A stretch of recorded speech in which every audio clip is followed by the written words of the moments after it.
قوم، وطن، زبان یا دین، ہماری اصل شناخت کیا ہے؟ مولانا سید ابو الاعلیٰ مودودی کی مارکہ آرا کتاب مسئلہ قومیت ایک فکری سفر جو ذہنوں کو جھنجھوڑ دیتا ہے اور دلوں کو جھکا دیتا ہے۔ سنیں، سمجھیں اور سوچیں، صرف عبد المالک ہاشمی چینل پر، اور اسے آپ کے لیے پڑھا ہے حافظ حماد سہیل صاحب نے۔ متحدہ قومیت اور اسلام، اس عنوان سے جناب مولانا حسین احمد صاحب صدر دارالعلوم دیوبند کا ایک رسالہ حال ہی میں شائع ہوا ہے۔ ایک نامور عالم دین اور ہندوستان کی سب سے بڑی دینی دستگاہ کے صدر ہونے کی حیثیت سے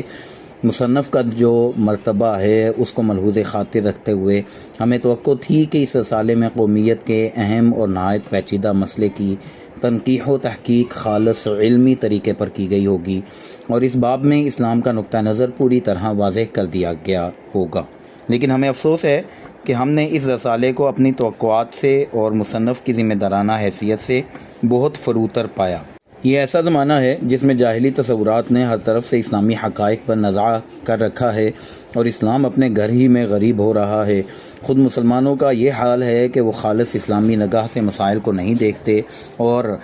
کمی علم کی وجہ سے نہیں دیکھ سکتے۔ پھر قومیت کا مسئلہ اتنا اہم ہے کہ اس صاف اور واضح فہم و ادراک ہی پر ایک قوم کی زندگی کا مدار ہوتا ہے۔ اگر کوئی قوم اپنی قومیت کے اساسیات ہی کو اجنبی اصول و مبادی میں خلط ملط کرے تو وہ قوم سرے سے قوم ہی نہیں رہ سکتی۔ ایسے نازک مسئلے پر قلم اٹھاتے ہوئے مولانا حسین احمد صاحب جیسے شخص کو اپنی ذمہ داری کا پورا احساس ہونا چاہیے تھا، اس لیے کہ وہ امانت انبیاء علیہم السلام کے امین ہیں، اور جب اسلامی حقائق جاہلیت کے گرد و غبار میں چھپ رہے ہوں تو یہ انہی جیسے لوگوں کا کام ہے کہ انہیں صاف اور منقح کر کے روشنی میں لائیں۔ ان کو یہ سمجھنا چاہیے تھا کہ اس فتنے کے دور میں ان کی ذمہ داری عام مسلمانوں کی ذمہ داری سے زیادہ سخت ہے، اور اگر مسلمان کسی گمراہی میں مبتلا ہوں تو سب سے پہلے اور سب سے بڑھ کر وہی ماخوذ ہونے والے ہیں۔ لیکن ہمیں پھر افسوس کے ساتھ کہنا پڑتا ہے کہ مولانا کا یہ رسالہ اس ذمہ داری کے احساس سے بالکل خالی ہے۔ غیر علمی زاویہ نظر، ایک مصنف کی تصنیف میں سب سے پہلے جس چیز کو تلاش کرنا چاہیے وہ اس کا زاویہ نظر ہے، اس لیے کہ اپنے موضوع کے ساتھ مصنف کا بتاؤ اور اس کا صحیح یا غلط نتائج پر پہنچنا تمام تر اس کے زاویہ نظر ہی پر منحصر ہوتا ہے۔ سیدھا اور صحیح زاویہ نظریہ یہ ہے کہ آدمی محض امر حق کا طالب ہو اور مسئلے کو جیسا کہ وہ فطرتاً و حقیقتاً ہے اس کے اصلی رنگ میں دیکھے، اور حقیقت کا یہ مشاہدہ جس نتیجے پر بھی پہنچاتا ہو اس پر پہنچ جائے، بلا اس لحاظ کے کہ وہ کس کے خلاف پڑھتا ہے اور کس کے موافق۔ یہ بحث و تحقیق کا فطری اور علمی زاویہ نظر ہے، اور اس زاویہ نظر بھی اور اسلامی زاویہ نظر بھی اس کے سوا کوئی نہیں کہ اسلام کی روح ہی الحب فی اللہ والبغض للہ ہے۔ اس سیدھے زاویہ نظر کے علاوہ بہت سی ٹیڑھے زاویہ ہائے نظر بھی ہیں۔ مثلاً ایک یہ کہ آپ کسی کی محبت میں مبتلا ہیں، اس لیے صرف اسی نتیجے پر جانا چاہتے ہیں جو اس کے موافق ہو، اور دوسرا یہ کہ آپ کو کسی سے بغض و عداوت ہے، اس لیے آپ کو تلاش صرف انہی چیزوں کی ہے جو آپ کے مبغوض کے مخالف ہوں۔ اس قسم کے ٹیڑھے زاویے جتنے بھی ہیں سب کے سب خلاف حق ہیں، انہیں اختیار کر کے کوئی بحث کسی صحیح نتیجے پر نہیں پہنچ سکتی۔ کسی عالم اور متقی انسان کے لیے زیبا نہیں کہ ایسے کسی زاویے سے کسی مسئلے پر نگاہ ڈالے، اس لیے کہ یہ اسلامی نہیں بلکہ جاہلی زاویہ نظر ہے۔ اب ہمیں دیکھنا چاہیے کہ مولانا نے اس رسالے میں کون سا زاویہ نظر اختیار فرمایا ہے۔ اپنی بحث کے آغاز میں وہ فرماتے ہیں، ضروری معلوم ہوا کہ ان غلطیوں کا ازالہ کروں جو اس قسم کی قومیت متحدہ سے مخالفت اور اس کو خلاف دیانت قرار دینے کے متعلق شائع ہوئی ہے یا شائع کی جا رہی ہیں۔ کانگریس 1885 سے اہل ہندوستان سے بنا پر وطنیت اس اتحاد قومی کا مطالبہ کرتی ہوئی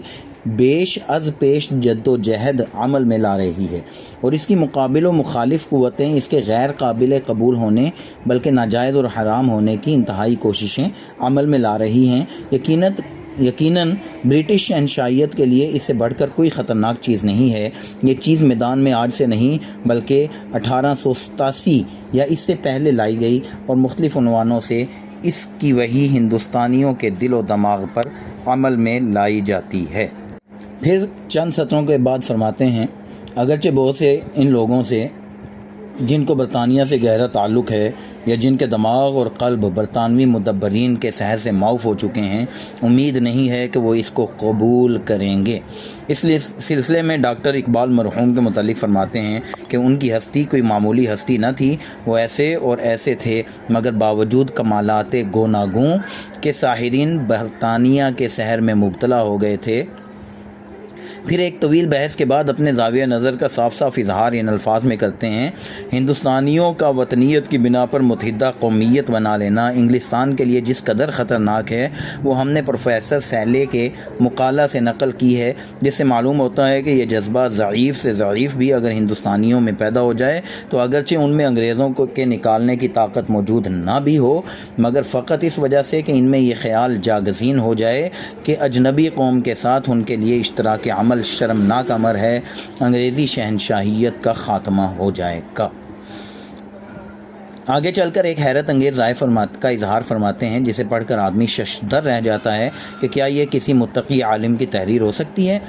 اگر قومیت اگر ایسی ہی ملعون اور بدترین چیز ہے تو چونکہ یورپ نے اس کو استعمال کر کے اسلامی بادشاہوں اور عثمانی خلافت کی جڑ کھودی ہے، مسلمانوں کو چاہیے تھا کہ اسی ملعون ہتھیار کو برطانیہ کی جڑ کھودنے کے لیے استعمال کرتے۔ اس بحث کے دوران میں مولانا پہلے تو اس امر کا اعتراف فرماتے ہیں کہ پچھلی 2 صدیوں میں مسلمان سلطنتوں کو جس قدر بھی نقصان پہنچا ہے کہ یورپ نے اسلامی وحدت کے خلاف سخت پروپیگنڈا کیا اور مسلمانوں میں نسلی، وطنی، لسانی امتیاز و افتراق پیدا کر دیا اور ان میں یہ سپرٹ پیدا کی کہ جہاد مذہبی اور روحانی نہ ہو بلکہ نسلوں اور اوطان کے لیے کیا جائے اور مذہبیت کی سپرٹ درمیان سے نکال دی جائے۔ لیکن امر حق کے اس قدر قریب پہنچانے کے بعد پھر وہی برطانیہ کا ہوا مولانا کے سامنے آن کھڑا ہوتا ہے اور وہ فرماتے ہیں افسوس مسلمانوں میں اس وقت کوئی شخص مسلمانوں کی متحدہ قومیت اور الغائے وطنیت، نسل و لسان وغیرہ کا واعظ کھڑا نہ ہوا اور یورپ کے اخبار و رسائل اور لیکچراروں کی بے حد اور بے شمار آندھیوں کا مقابلہ کیا گیا، جس کا نتیجہ یہ ہوا کہ پان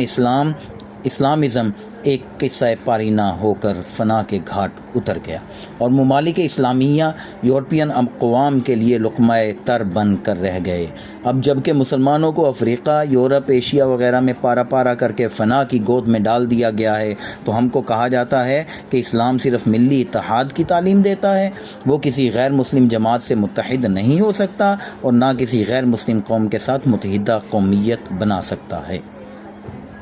مندرجہ بالا عبارت سے صاف ظاہر ہے کہ مولانا کی نگاہ میں حق اور باطل کا معیار صرف برطانیہ بن کر رہ گیا ہے۔ وہ مسئلے کو نہ تو علمی زاویہ نظر سے دیکھتے ہیں کہ حقائق اپنے اصلی رنگ میں نظر آ سکیں، نہ وہ مسلمانوں کے لیے خیر خواہی کے زاویے سے اس پر نگاہ ڈالتے ہیں کہ جو کچھ مسلمانوں کے لیے زہر ہے وہ انہیں زہر دکھائی دے سکے۔ ان دونوں زاویوں کی بجائے ان پر فقط برطانیہ کی عداوت کا زاویہ نظر مستولی ہو گیا ہے، جس کی وجہ سے ہر وہ چیز ان کو تریاق نظر آتی ہے جس کے متعلق کسی طرح ان کو معلوم ہو جائے کہ وہ برطانیہ کے لیے زہر ہے۔ اب اگر کوئی شخص اسی چیز کو مسلمانوں کے لیے زہر سمجھتا ہو اور اس بنا پر اس کی مخالفت کرے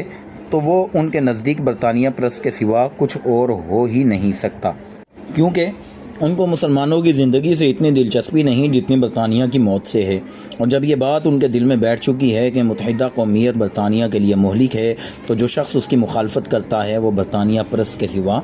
اور ہو ہی کیا سکتا ہے۔ خیریت یہ ہو گئی کہ کسی نے مولانا کو برطانیہ کی ہلاکت کا ایک دوسرا نسخہ نہ بتا دیا جو متحدہ قومیت سے بھی زیادہ کارگر ہے، یعنی کہ ہندوستان کی 35 کروڑ آبادی یک بارگی خودکشی کر لے جس سے برطانوی سلطنت آن کی آن میں ختم ہو سکتی ہے۔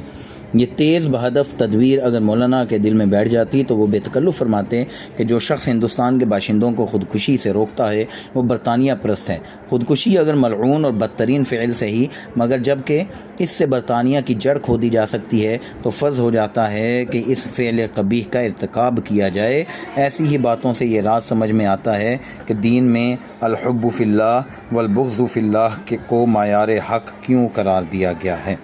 اگر خدا کا واسطہ درمیان سے ہٹ جائے اور بجائے خود کوئی شے محبوب یا مبغوض بن جائے تو یہ عصبیت جاہلیہ کی سرحد شروع ہو جاتی ہے، جس میں وہ تمام ذرائع و وسائل جائز کر لیے جاتے ہیں جن سے انسان کے جذبات محبت و عداوت کی تشفی ہو سکے، قطع نظر اس سے کہ وہ قانون الہی کے مطابق ہوں یا اس کے خلاف۔ اسی لیے کہنے والے نے کہا کہ ذاتی عداوت تو شیطان سے بھی نہ ہونی چاہیے، اس میں بھی خدا کا واسطہ بیچ میں رہنا ضروری ہے، ورنہ وہ خود ایک قانون بن جائے گی اور تم شیطان کی دشمنی میں خدا کی حدود توڑو گے، یعنی اپنے دشمن شیطان ہی کا کام کرو گے۔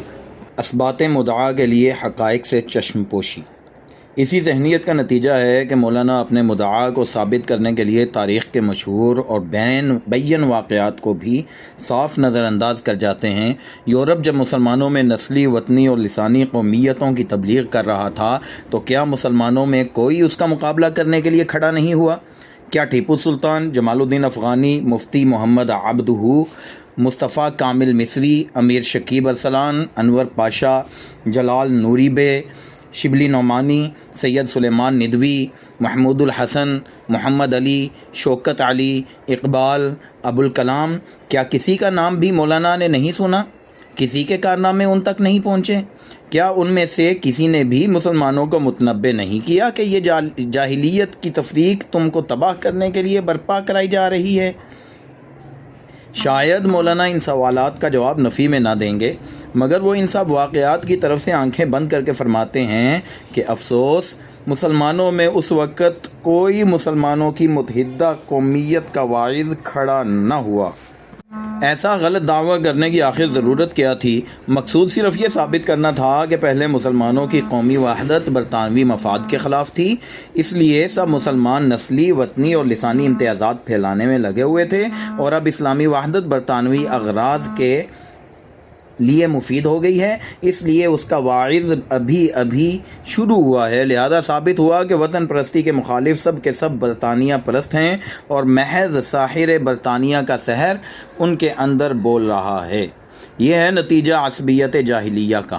چونکہ حق و باطل کا معیار برطانیہ ہو گیا ہے، اس لیے خلاف واقعہ باتوں کی تصنیف بھی جائز ہو گئی، اگر ان سے برطانیہ کے خلاف کوئی کام لیا جا سکے۔ یہی ذہنیت ہے جو ہمیں پورے رسالے میں کار فرما نظر آتی ہے۔ لغت کو، آیات قرآنی کو، اخبار و احادیث کو، تاریخی واقعات کو، غرض ہر چیز کو توڑ مڑوڑ کر اپنا مدعا ثابت کرنے کی کوشش کی گئی ہے، اور ہر اس چیز کو بلا تکلف نظر انداز کر دیا گیا ہے جو مدعا کے خلاف ہو، چاہے وہ کیسی ہی ظاہر و باہر حقیقت کیوں نہ ہو۔ حد یہ ہے کہ لفظی مغالطے کے دینے اور قیاس مع الفارق اور بنا فاسد علی الفاسد کا ارتکاب کرنے میں بھی تعامل نہیں فرمایا گیا۔ ایک عالم اور متقی عالم کا یہ کارنامہ دیکھ کر آدمی انگشت بدنداں رہ جاتا ہے کہ اسے کیا کہیے۔ قومیں اوطان سے کہاں بنتی ہیں؟ مولانا فرماتے ہیں کہ فی زمانہ قومیں اوطان سے بنتی ہیں، لیکن یہ ایک قطعی غلط اور سراسر اور بے بنیاد دعویٰ ہے۔ پوری انسانی تاریخ سے ایک مثال بھی ایسی پیش نہیں کی جا سکتی کہ قوم محض وطن سے بنی ہو۔ آج اس زمانے میں بھی دنیا کی تمام قومیں مولانا کے سامنے موجود ہیں، وہ فرمائیں کہ ان میں سے کون سی قوم وطن سے بنی ہے؟ کیا امریکہ کے حبشی اور ریڈ انڈین اور سفید فام ایک قوم ہیں؟ کیا جرمنی کے یہودی اور جرمن ایک قوم ہیں؟ کیا پولینڈ، روس، ترکی، بلغاریہ، یونان، یوگوسلاویہ، چیکوسلواکیہ، لیتھوانیا، فن لینڈ کسی جگہ بھی خاک وطن کے اشتراک نے ایک قوم بنائی؟ کیا 1.5 کروڑ سے زیادہ یہودی جو روئے زمین کے اطراف و اکناف میں منتشر ہیں کسی جگہ بھی وطنی قومیت میں جذب ہو گئے ہیں؟ کیا یورپ کے مختلف ممالک میں جرمن، میگیار، سلافی، مورادین وغیرہ مختلف قومی اقلیتیں کسی جگہ بھی وطنی رشتہ اشتراک میں گم ہوئیں؟ واقعات تو بہرحال واقعات ہیں، آپ ان کو اپنی خواہشات کا تابع نہیں بنا سکتے۔ آپ کو یہ کہنے کا حق ہے کہ اگر آپ ایسا کہنا چاہیں کہ اب قوموں کو اوطان سے بننا چاہیے، لیکن آپ کو ثبوت اور شہادت سے بے نیاز ہو کر دنیا کو یہ غلط خبر دینے کا کیا حق ہے کہ اب قومیں اوطان سے بننے لگی ہیں؟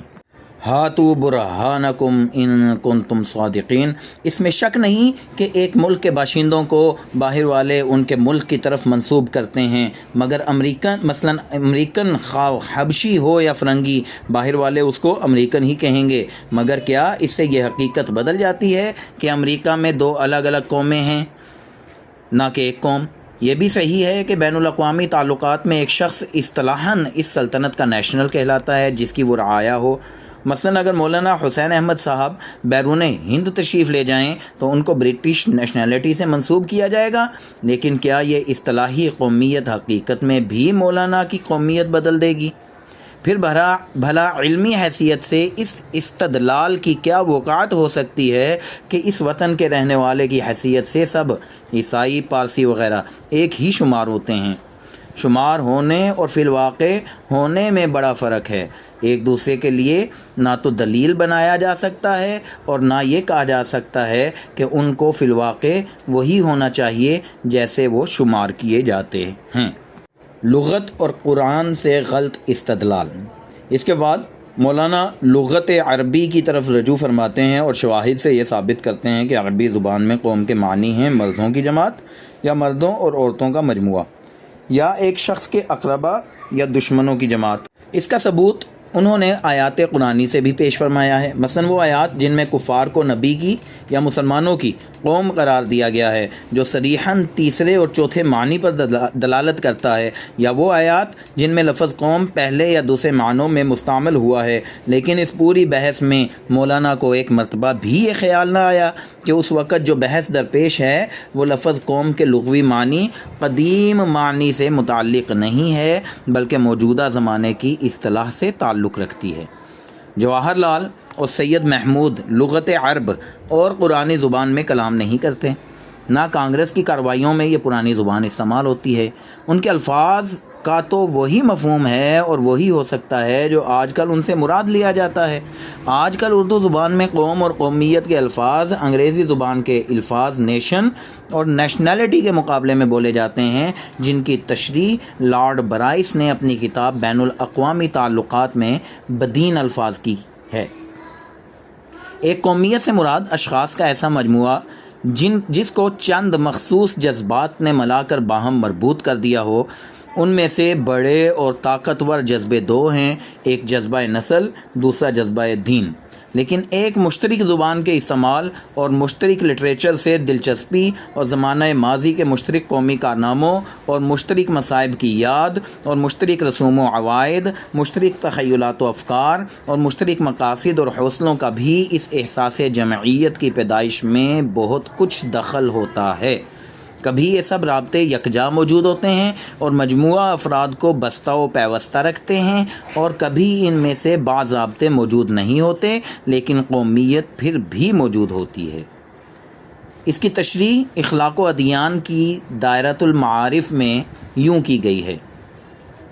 قومیت وہ وصف عام یا متعدد اوصاف کا ایسا مرکب ہے جو ایک گروہ کے افراد میں مشترک ہو اور ان کو جوڑ کر ایک قوم بنا دے۔ ہر ایسی جماعت ان افراد پر مشتمل ہوتی ہے جو نسل، مشترک روایات، مشترک مفادات، مشترک عادات اور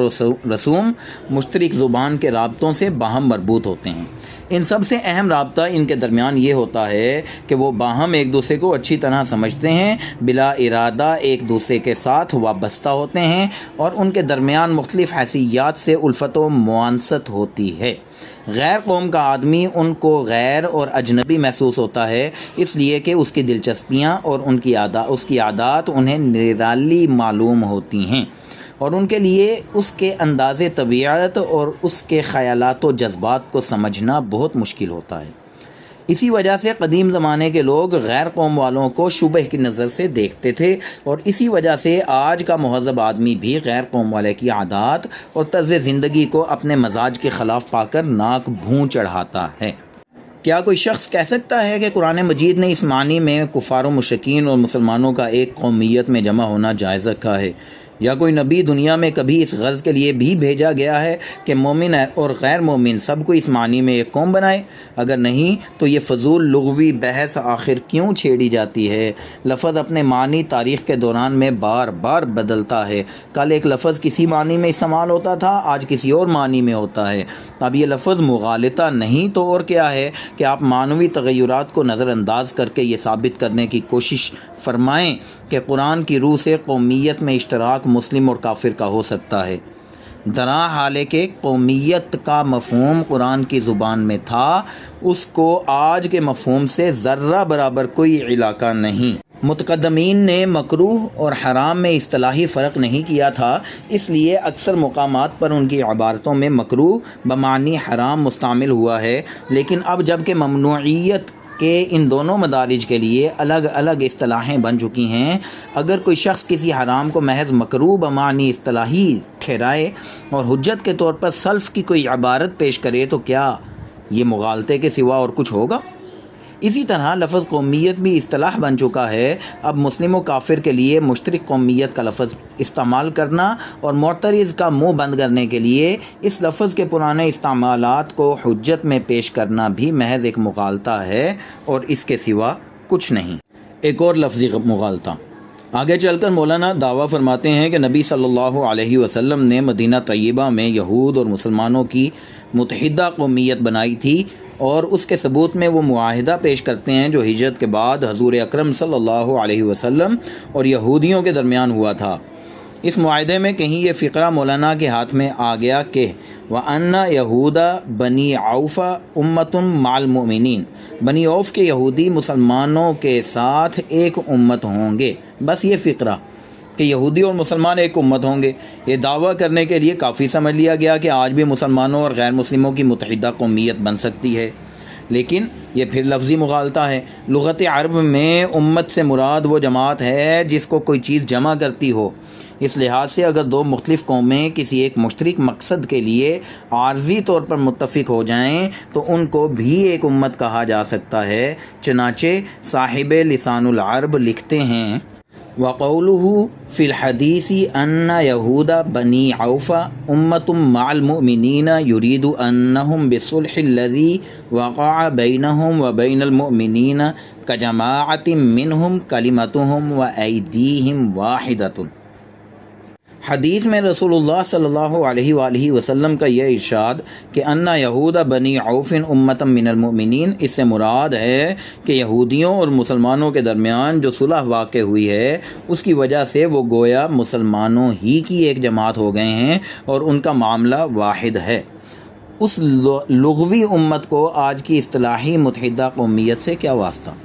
زیادہ سے زیادہ اس کو آج کل کی سیاسی زبان میں فوجی اتحاد کہہ سکتے ہیں۔ یہ محض ایک تحالف تھا جس کا خلاصہ یہ تھا کہ یہود اپنے دین پر اور مسلمان اپنے دین پر رہیں گے، دونوں کی تمدنی و سیاسی حیتیں الگ الگ رہیں گی، البتہ ایک فریق پر جب کوئی حملہ کرے گا تو دونوں فریق مل کر لڑیں گے اور دونوں جنگ میں اپنا اپنا مال خرچ کریں گے۔ 2-3 سال کے اندر ہی اس تحالف کا خاتمہ ہو گیا اور مسلمانوں نے کچھ یہودیوں کو جلا وطن کیا اور کچھ کو ہلاک کر دیا۔ کیا اسی کا نام متحدہ قومیت ہے؟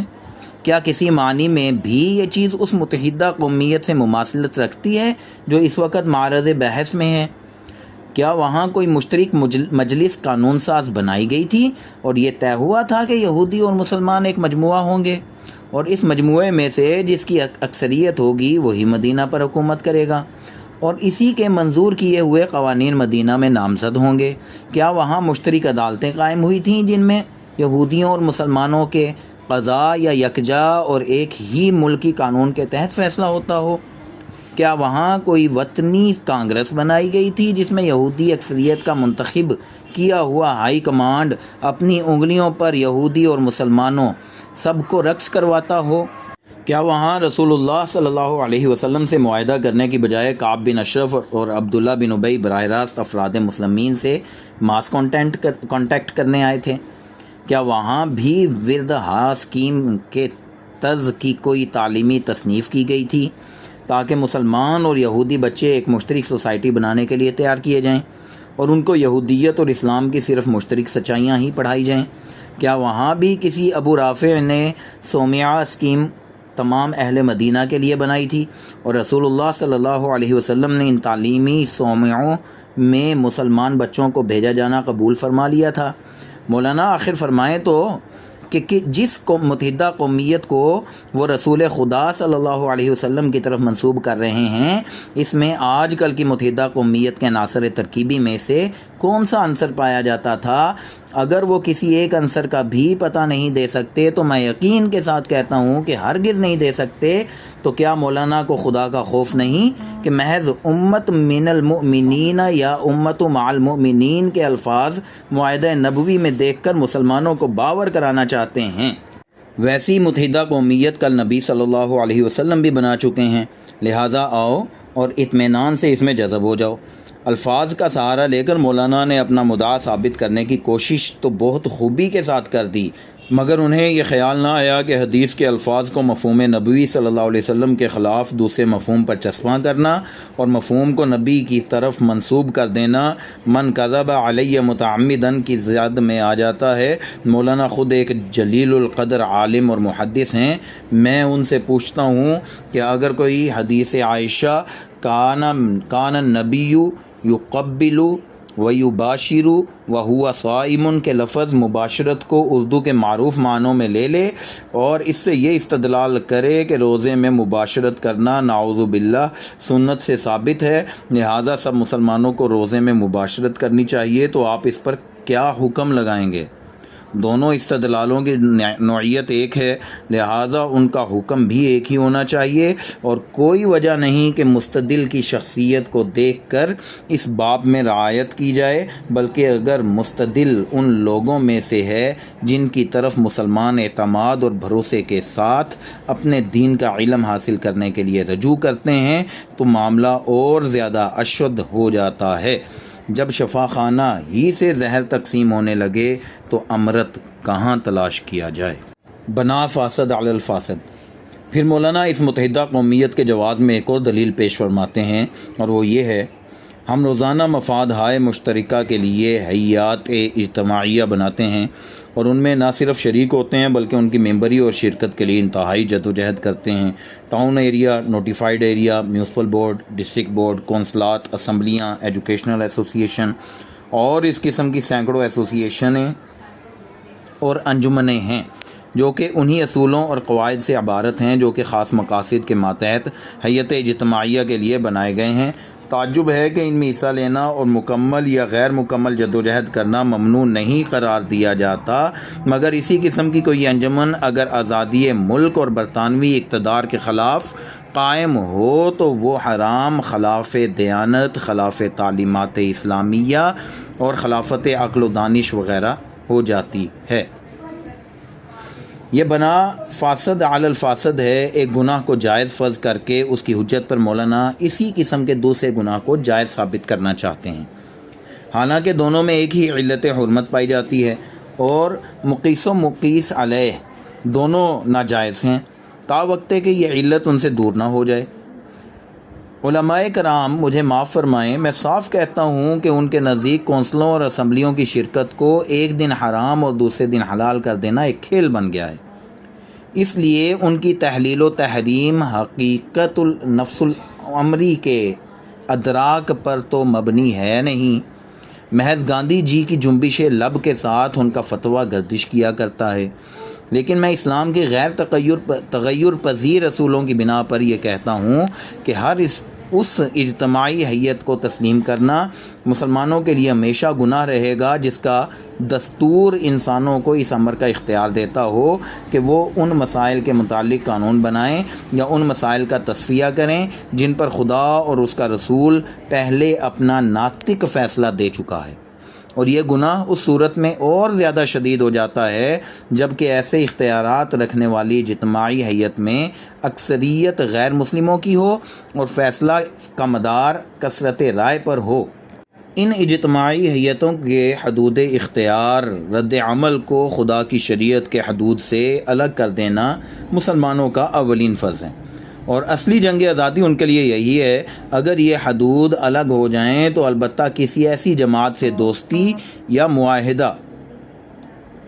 اور تعاون کرنا مسلمانوں کے لیے جائز ہوگا جو مسلمانوں اور غیر مسلموں کی مشترک اغراض کے لیے بنائی جائے، عام اس سے کہ وہ کسی مشترک دشمن کے مقابلہ میں مدافعت کے لیے ہو یا کسی معاشی یا صنعتی کاروبار کے لیے، لیکن جب تک حدود ایک دوسرے سے گڑمڑ ہیں، اشتراک و تعاون تو درکنار، ایسے دستور کے تحت زندگی بسر کرنا بھی مسلمانوں کے لیے گناہ ہے، اور یہ اجتماعی گناہ ہے جس میں من و تو کی تمیز نہیں۔ ساری قوم اس وقت تک گناہ گار رہے گی جب تک وہ اس دستور کو پارا پارا نہ کر دے، اور اس میں ان لوگوں کا گناہ شدید تر ہوگا جو اس دستور پر راضی ہوں گے اور اسے چلانے میں حصہ لیں گے، اور اس شخص کا گناہ شدید ترین ہوگا جو خدا کی شریعت اور اس کے رسول صلی اللہ علیہ وسلم کی سنت کو اس کے لیے دلیل جواز بنائے گا، کائنن من کانا۔ میرے نزدیک یہ نہ تفقہ ہے اور نہ تقوی کہ جس چیز میں ایک علت حرمت کی اور دوسری علت جواز کی بیک وقت پائی جاتی ہو، اس میں محض علت جواز کو الگ نکال کر حکم لگا دیا جائے اور علت حرمت کی طرف سے آنکھیں بند کر لی جائیں۔ آپ آزادی ملک اور برطانوی اقتدار کے خلاف جدوجہد کا نام تو جھٹ لے دیتے ہیں کہ اسے کون ناجائز بلکہ فرض کہے گا، لیکن یہ نام لیتے وقت آپ کو یہ یاد نہیں آتا کہ جو انجمن اس زعم کے مطابق آزادی کے لیے جدوجہد کر رہی ہے، وہی انجمن اس دستور کو قبول کرتی ہے، اسے چلاتی ہے اور اسی کو درجہ کمال تک پہنچانے کے لیے لڑ رہی ہے، جو انسانی مجالس قانون ساز کو خدا کے قانون میں ترمیم کرنے کا اختیار دیتا ہے، جس کی روح سے خدا کا قانون اگر نافذ ہو بھی سکتا ہے تو صرف اس وقت جب کہ اسے لیجسلیچر کی منظوری حاصل ہو جائے، جس کے تحت غیر مسلم اکثریت کو مسلمانوں کی اجتماعی زندگی کا نقشہ بنانے اور بگاڑنے کے پورے اختیارات حاصل ہوتے ہیں، اور وہ ان کے اخلاق، ان کی معاشرت اور ان کی آئندہ نسلوں کی تعلیم و تربیت پر ہر قسم کے اثرات ڈال سکتی ہے۔ ایسے دستور کے ساتھ جو آزادی ملک حاصل ہوتی ہو اس کے پیچھے دوڑ سکتے ہیں، کیونکہ آپ کو صرف برطانوی اقتدار کا زوال مطلوب ہے، عام اس سے کہ وہ کسی صورت میں ہو۔ اسی لیے آپ ایسی انجمن کے معاملے میں صرف علت جواز ہی ڈھونڈتے ہیں، اور علت حرمت جو سامنے منہ کھولی کھڑی ہے آپ کو کسی طرح نظر نہیں آتی، لیکن ہم مجبور ہیں کہ ان دونوں کے ساتھ ساتھ دیکھیں اور علت حرمت کو دفع کیے بغیر علت جواز کو قبول نہ کریں۔ اس لیے ہم کو برطانوی اقتدار کا زوال اور اسلام کا بقا دونوں ساتھ ساتھ مطلوب ہیں۔ اس کا نام اگر کوئی برطانیہ پرستی رکھتا ہے تو رکھے، ہمیں اس کے تان کی ذرہ برابر پرواہ نہیں۔ افسوسناک بے خبری۔ مولانا ایک دوسری جگہ فرماتے ہیں، متحدہ وطنی قومیت کی مخالفت کا فتویٰ صرف اس بنا پر کہ وطنیت کا مفہوم مغرب کی اصطلاح میں آج ایسے اصولوں پر اطلاق کیا جاتا ہے جو کہ حیت اجتماعیہ انسانیہ سے تعلق رکھتے ہیں اور وہ یکسر مخالف مذہب ہیں، اسی مفہوم مصطلح سے مخصوص ہوگا، مگر یہ مفہوم نہ عام طور پر زندگی کے ذہن نشین ہے، نہ اس کا کوئی مسلمان دیانت دار قائل ہو سکتا ہے، اور نہ ایسے مفہوم کی اس وقت تحریک ہے۔ کانگریس اور اس کے کارکن اس کے محرک نہیں ہیں، اور نہ اس کو ہم ملک کے سامنے پیش کر رہے ہیں۔ اس دعوے کے ثبوت میں وہی پامال چیز پھر سامنے لائی گئی ہے جس کی حقیقت ایک سے زیادہ مرتبہ کھولی جا چکی ہے، یعنی بنیادی حقوق کا اعلان، اور اس سے یہ نتیجہ نکالا گیا ہے کہ خود کانگریس بھی متحدہ قومیت کو ہندوستان میں پیدا کرنا چاہتی ہے۔ اس میں کوئی ایسی بات نہیں چاہتی جس سے اہل ہند کے مذاہب یا ان کے کلچر و تہذیب اور پرسنل لا پر کسی قسم کا ضرر رساں اثر پڑے۔ وہ فقہ انہی امور کو درست کرنا اور سلجھانا چاہتی ہے جو کہ مشترکہ مفاد اور ضروریات ملکیہ سے تعلق رکھتے ہیں، اور جن کو پردیسی حکومت نے اپنے قبضے میں لے کر عام باشندگان نے ہند کو فنا کے گھاٹ اتار دیا ہے۔ عموماً یہ امور وہی ہیں جو کہ نوٹیفائڈ ایریا، میونسپل بورڈوں، ڈسٹرکٹ بورڈوں، کونسلوں، اسمبلیوں وغیرہ میں داخلی اور خارجی حیثیات سے طے کیے جاتے ہیں۔ ان میں کسی قوم یا مذہب میں جذب ہو جانا ملحوظ نظر نہیں ہے۔ یہ تحریک ایک روشن نمونہ ہے اس امر کا کہ اس نازک وقت میں کیسی سطح بینی اور سہل انگاری کے ساتھ مسلمانوں کی پیشوائی کی جا رہی ہے، جن مسائل پر 8 کروڑ مسلمانوں کے صلاح و فساد کا انحصار ہے، جن میں ایک ذرا سی چوک بھی ان کی آئندہ صورت اجتماعی و اخلاقی کو بگاڑ کر کچھ سے کچھ کر سکتی ہے، ان کے تصفیہ کو ایسا ہلکا اور آسان کام سمجھ لیا گیا ہے کہ اس کے لیے اتنے مطالعہ اور غور و خوض اور تدبر کی بھی ضرورت نہیں سمجھی جاتی، جس کا اہتمام ایک فرد واحد کو طلاق اور وراثت کا کوئی جزئی مسئلہ بتانے میں کیا جاتا ہے۔ عبارت کا ایک ایک لفظ شہادت دے رہا ہے کہ مولانا نہ تو قومیت کے اصطلاحی مفہوم کو جانتے ہیں، نہ کانگریس کے مقصد و مدعا کو سمجھتے ہیں، نہ بنیادی حقوق کے معنی پر انہوں نے غور کیا ہے، نہ ان کو خبر ہے کہ جن اجتماعی مجلسوں کا وہ بار بار اس قدر سادگی کے ساتھ ذکر فرما رہے ہیں،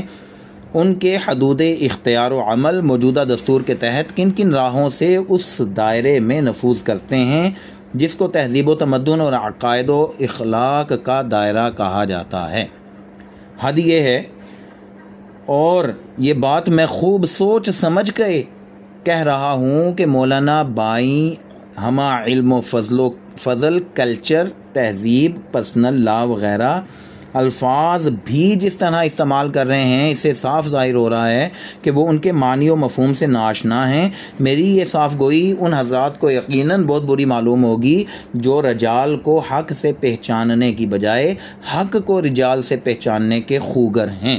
اور اس کے جواب میں چند اور گالیاں سننے کے لیے میں نے اپنے آپ کو پہلے ہی تیار کر لیا ہے۔ مگر میں جب دیکھتا ہوں کہ مذہبی پیشوائی کی مسند مقدس سے مسلمانوں کی غلط رہنمائی کی جا رہی ہے، ان کو حقائق کے بجائے اوہام کے پیچھے چلایا جا رہا ہے، اور خندقوں سے بھری ہوئی راہ کو شاہراہ مستقیم بتا کر انہیں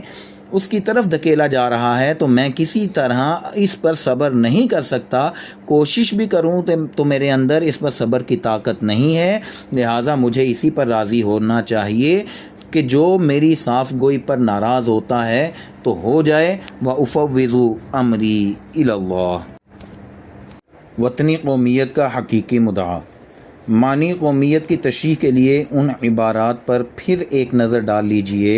جو اسی مضمون میں لارڈ برائس کی کتاب بین الاقوامی تعلقات اور اخلاق و ادیان کی دائرۃ المعارف میں سے نقل کی گئی ہیں۔ اس معنی کے اعتبار سے افراد کو قوم بنانے والی چیز اصلاً اور ابتداً ایک ہی ہے،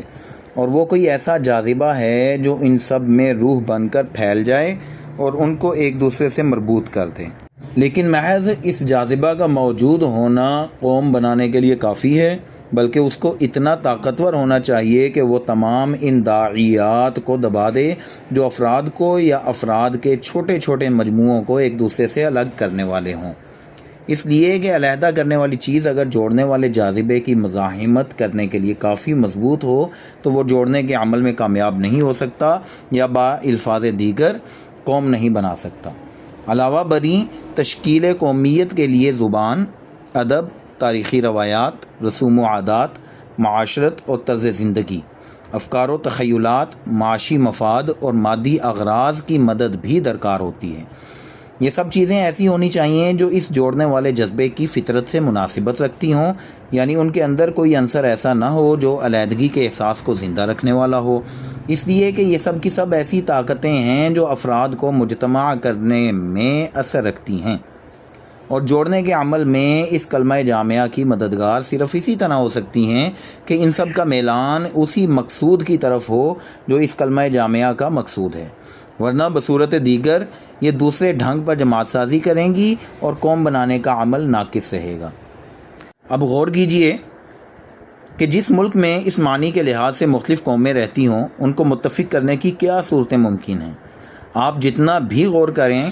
گے آپ کو صرف 2 ہی ممکن العمل صورتیں نظر آئیں گی۔ ایک یہ کہ ان قوموں کو ان کی قومیتوں کے ساتھ برقرار رکھ کر ان کے درمیان واضح اور متعین شرائط کے ساتھ ایک ایسا وفاقی معاہدہ ہو جائے جس کی روح سے وہ صرف مشترک اغراض و مقاصد کے لیے مل کر عمل کریں اور باقی امور میں بالفعل مختار ہوں۔ کیا کانگریس نے فی الواقع یہ طریقہ اختیار کیا ہے؟ اس کا جواب نفی میں ہے۔ دوسری صورت یہ ہے کہ ان قوموں کو ایک قوم بنا دیا جائے، یہی دوسری صورت کانگریس چاہتی ہے۔ سوال یہ ہے کہ یہ قومیں ایک قوم کس طرح بن سکتی ہیں؟ لامحالہ ان کے لیے سب سے پہلے تو ایک مشترک جاذبہ، ایک کلمہ جامعہ درکار ہے، اور وہ جاذبہ یا کلمہ صرف 3 چیزوں ہی سے مرکب ہو سکتا ہے: وطن پرستی، بیرونی دشمنوں سے نفرت، اور معاشی مفاد سے دلچسپی۔ پھر جیسا کہ میں اوپر کہہ چکا ہوں، قوم بنانے کے لیے شرط لازم یہ ہے کہ جاذبہ اتنا قوی ہو کہ دوسرے تمام جاذبے جنہوں نے ان قوموں کو الگ الگ اقوام بنا رکھا ہے اس کے سامنے دب جائیں، کیونکہ اگر مسلمان کو اسلام سے، ہندو کو ہندویت سے، سکھ کو سکھیت سے اتنی دلچسپی ہو کہ جب مذہب یا قومیت کا معاملہ سامنے آئے تو مسلمان کے ساتھ، ہندو کے ساتھ اور سکھ کے ساتھ جڑ جائے، اور اس قومی یا وطن پرستوں کی زبان میں فرقہ وارانہ معاملے کی حمایت کے لیے ایک جماعت بن کر اٹھ کھڑی ہو، تو یہ اس کے معنی یہ ہوں گے کہ جاذبہ وطن نے ان کو ایک قوم نہیں بنایا۔ یہ امر دیگر ہے کہ مسلمان اسلام کا قائل رہے اور نماز بھی پڑھ لیا کرے، اور ہندویت کا معتقد رہے اور مندر بھی چلا جایا کرے، لیکن ایک قوم بنانے کے لیے شرط اول یہ ہے کہ اس کی نگاہ میں وطنیت کی کم از کم اتنی اہمیت ضرور ہو کہ اسلام کو اور ہندویت یا سکھیت کو وہ اس پر قربان کر سکتا ہو۔ اس کے بغیر وطنی قومیت قطعاً بے معنی ہے۔ یہ تو وطنی قومیت کا تخم ہے، مگر یہ تخم باراور نہیں ہو سکتا جب تک کہ اس کے لیے مناسب آب و ہوا، مناسب زمین اور مناسب موسم نہ ہو، اور عرض کیا جا چکا ہے کہ جاذبہ قومی کی مدد کے لیے ضروری ہے کہ زبان، ادب، تاریخی روایات، رسوم و عادات، معاشرت اور طرز زندگی، افکار اور تخیلات، معاشی اغراض اور مادی مفاد، غرض تمام وہ چیزیں جو انسانی جماعتوں کی تالیف و ترکیب میں فی الجملہ اثر رکھتی ہیں، اسی ایک جاذبہ قومی کی فطرت میں ڈھلی ہوئی ہوں، اس لیے کہ افراد کو جوڑنے والی ان مختلف طاقتوں کا میلان اگر علیحدگی کی جانب ہو تو یہ جذب اور تالیف اور اجتماع کے عمل میں اس جاذبہ کی الٹی مزاحمت کریں گی اور متحدہ قوم نہ بننے دیں گی۔ لہٰذا ایک وطنی قوم بنانے کے لیے یہ بالکل ناگزیر ہے کہ ان سب چیزوں میں سے ان عناصر کو نکالا جائے جو مختلف قوموں کے اندر جداگانہ قومیت کی روح پیدا کرتے اور زندہ رکھتے ہیں، اور ان کے بجائے ایسے رنگ میں ان کو ڈالا جائے کہ وہ آہستہ آہستہ تمام افراد اور طبقوں اور گروہوں کو ہم رنگ کر دیں، ان کو ایک سوسائٹی بنا دیں، ان کے اندر ایک مشترک اجتماعی مزاج اور مشترک اخلاقی روح پیدا کر دیں، ان کے اندر ایک طرح کے جذبات و احساسات پھونک دیں اور ان کو ایسا بنا دیں کہ ان کی معاشرت ایک ہو، طرز زندگی ایک ہو، ذہنیت اور انداز فکر ایک ہو، ایک ہی تاریخ کے سرچشمے سے وہ افتخار کے جذبات اور روح کو حرکت میں لانے والے محرکات حاصل کریں، اور ان کے درمیان ایک دوسرے کے لیے کسی چیز میں بھی کوئی نرالا پن باقی نہ رہے۔ اسی مقصد کے لیے وردھا اسکیم بنائی گئی ہے، اور یہی مقصد و دیا مندرا اسکیم کا ہے۔ جیسا کہ دونوں اسکیموں میں صاف صاف لکھ بھی دیا گیا ہے، مگر مولانا نے ان اسکیموں اور ان کے نصاب کو نہیں دیکھا۔ اسی قومیت کا تصور برسوں سے پنڈت جواہر لال پھونک رہے ہیں، مگر ان کی بھی کوئی تحریر و تقریر مولانا کی سماعت و بصارت تک پہنچنے کا موقع نہ پا سکی۔ یہی چیز کانگریس کا ایک ذمہ دار آدمی کہہ رہا ہے، لکھ رہا ہے، اور اس کے لیے ان حاکمانہ طاقتوں سے کام لے رہا ہے جو نئے دستور نے عطا کی ہیں، مگر نہ مولانا کے کان ان باتوں کو سنتے ہیں، نہ ان کی آنکھیں ان چیزوں کو دیکھتی ہیں۔ اسی چیز کے لیے ان تمام اجتماعی ہیئتوں اور مجلسوں سے کام لیا جا رہا ہے جن کی فہرست مولانا بار بار گنایا کرتے ہیں، اور یہ مجالس محض اس وجہ سے اس کام میں ان کی مددگار بن گئی ہیں کہ ان کا دائرہ عمل ان تمام معاملات پر چھایا ہوا ہے جن کو آپ تہذیب، کلچر، پرسنل لا وغیرہ ناموں سے یاد فرماتے ہیں، مگر یہ عمل جو ہر آن ہندوستان کے ہر حصے میں ہو رہا ہے، اس کی بھی کسی جنبش کو مولانا کے حواس خمسہ تک رسائی حاصل نہ ہو سکی۔ اس پورے مواد میں سے صرف ایک ہی دستاویز ان تک پہنچی ہے جس کا نام بنیادی حقوق ہے، اور بس اسی کے اعتماد پر مولانا اس متحدہ قومیت کو رسول اللہ کے اسوہ حسنہ سے تشبیہ دینے کی جرأت فرما رہے ہیں،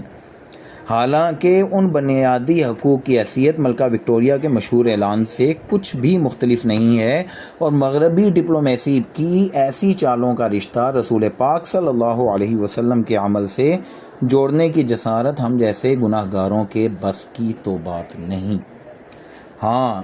جن کے پاس تقویٰ کا زاد راہ اتنا زیادہ ہے کہ وہ ایسی جسارتیں کرنے پر بھی بخشے جانے کی امید رکھتے ہیں، انہیں اختیار ہے کہ جو چاہے کہیں اور جو چاہے لکھیں۔ اشتراک لفظی کا فتنہ۔ مولانا نے اپنے ذہن میں متحدہ قومیت کا ایک خاص مفہوم متعین کر رکھا ہے، جس کے حدود انہوں نے تمام شرعی شرائط کو ملحوظ رکھ کر اور تمام امکانی اعتراضات سے پہلو بچا کر خود مقرر فرمائے ہیں، اور ان کو وہ ایسی پر احتیاط مفتیانہ زبان میں بیان فرماتے ہیں کہ قواعد شرعیہ کے لحاظ سے کوئی اس پر حرف نہ لا سکے۔ لیکن اس میں خرابی بس اتنی ہی ہے کہ اپنے مفہوم ذہنی کو مولانا کانگریس کا مفہوم و مدعا قرار دے رہے ہیں، حالانکہ کانگریس اس سے بمراحل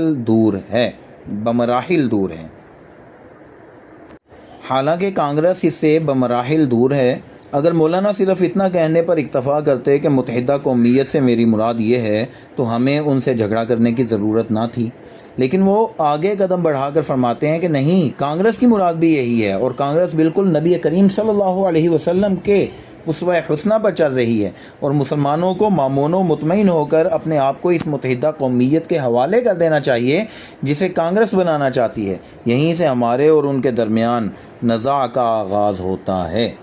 فرض کیجئے کہ پانی ڈالنے سے آپ کا مفہوم ذہنی پانی ڈالنا ہی ہو، لیکن دوسرے نے آگ لگانے کا نام پانی ڈالنا رکھ چھوڑا ہو، تو آپ کتنا ظلم کریں گے؟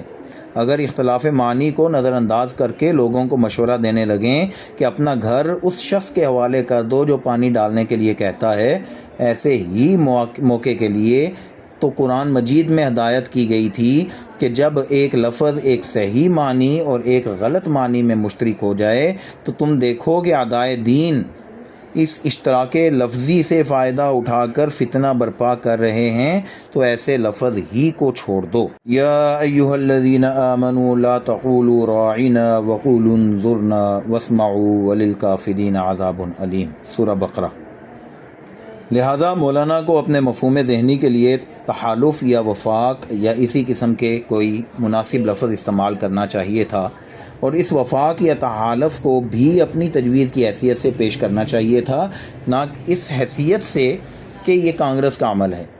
کم از کم اب وہ امت پر رحم فرما کر اپنی غلطی محسوس فرما لیں، ورنہ اندیشہ ہے کہ ان کی تحریریں ایک فتنہ بن کر رہ جائیں گی اور اس پرانی سنت کا اعادہ کریں گی کہ ظالم امراء اور فاسق اہل سیاست نے جو کچھ کیا اس کو علماء کے ایک گروہ نے قرآن و حدیث سے درست ثابت کر کے ظلم و طغیان کے لیے مذہبی ڈھال فراہم کر دی۔ ربنا لا تجعلنا فتنة للقوم الظالمین۔ مولانا کے اس رسالے کی اشاعت کے بعد یہ ضروری ہو گیا ہے کہ خالص علمی حیثیت سے قومیت کے مسئلے کی تحقیق کی جائے، اور اس باب میں اسلامی نظریات اور غیر اسلامی یا جاہلی نظریات کے درمیان جو اصولی فرق ہے اسے پوری طرح نمایاں کر دیا جائے، تاکہ جو لوگ غلط فہمی کی بنا پر دونوں کو خلط ملط کرتے ہیں ان کے ذہن کا الجھاؤ دور ہو، اور وہ دونوں راستوں میں سے جس راستے کو بھی اختیار کریں اعلیٰ وجہ البصیرت کریں۔ اگرچہ یہ کام علماء کرام کے کرنے کا تھا، مگر جب ان کے سرخیل تک متحدہ قومیت اور اسلام لکھنے میں مصروف ہوں اور ان میں سے کوئی بھی اپنے اصلی فرض کو انجام دینے کے لیے آگے نہ بڑھے، تو مجبوراً ہم جیسے عامیوں ہی کو یہ خدمت اپنے ذمہ لینی پڑے گی۔ ترجمان القرآن، ذی الحجہ 1357 ہجری، فروری 1939۔ اگر آپ کو یہ ویڈیو پسند آئی ہو تو اسے لائک کریں، دوسروں تک پہنچانے کے لیے شیئر کریں، اور مزید ایسی ہی معلوماتی ویڈیوز کے لیے ہمارے چینل عبد المالک ہاشمی کو سبسکرائب ضرور کریں۔ نئی اپڈیٹس کے لیے بیل آئیکن دبائیں تاکہ آپ کو ہماری ہر نئی ویڈیو بر وقت مل سکے۔ آپ کی حوصلہ افزائی ہمیں مزید بہترین مواد بنانے میں مدد دے گی۔ شکریہ۔